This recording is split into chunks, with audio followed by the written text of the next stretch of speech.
ওমা, আমি ঘুমাতে যাচ্ছি। এমনি রাত 10টাও বেজে গেছে, কারণ পার্লারে অনেক কাজ করেছি, তো আর শরীর দিচ্ছে না। তুমি তাহলে কাজটা সেরে শুয়ে পড়ো। হ্যাঁ, ঘুমাতে করেছি প্রচুর, তার মধ্যে এত কাজ, কাজ করতে করতে শেষ পার্লারে। আগে আমি ঘুমাই, শুয়ে পড়ি। উফ, লাইট বন্ধ করে জিরো লাইটটা চালাই।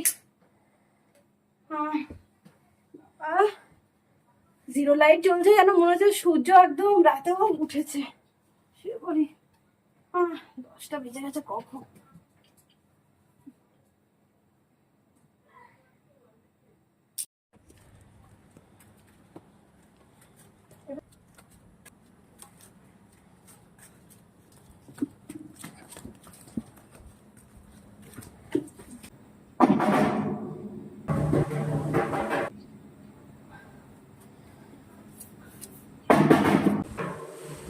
রাত 1টা বাজে, কি দরজা ঠকঠক করছে।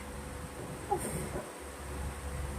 মা তুমি সব, আমি যাচ্ছি, আমি দেখে আসছি, তুমি সব। এত রাতে কি ভয় লাগে।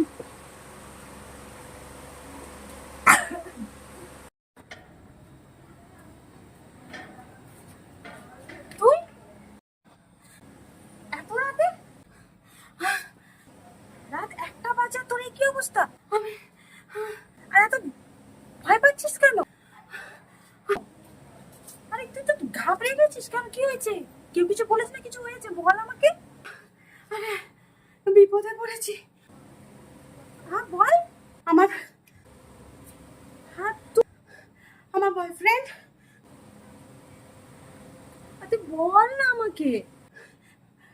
আমাকে এক্ষুনি এসএমএস করেছে। তোর বয়ফ্রেন্ড এসএমএস করেছে?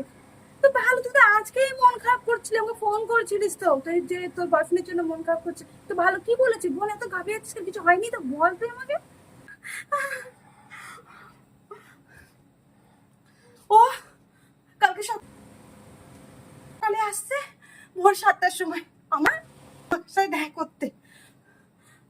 ও এসএমএস করেছে কালকে দেখা করবে, তো ভালো, তো তুই তো মন খারাপ করছিল, দেখা করতে যা। আরে সেটা না, আমার আমার আইব্রো করা হয়নি, দেখ আমার আইব্রো মোটা মোটা হয়ে গেছে। এক্ষুনি এক্ষুনি থ্রেডিং করে দে তুই আমায়।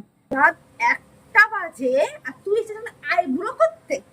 তোর আমি বিউটিশিয়ানের বান্ধবী, আর তোর, ওরে বাবা ভুল হয়ে গেছে।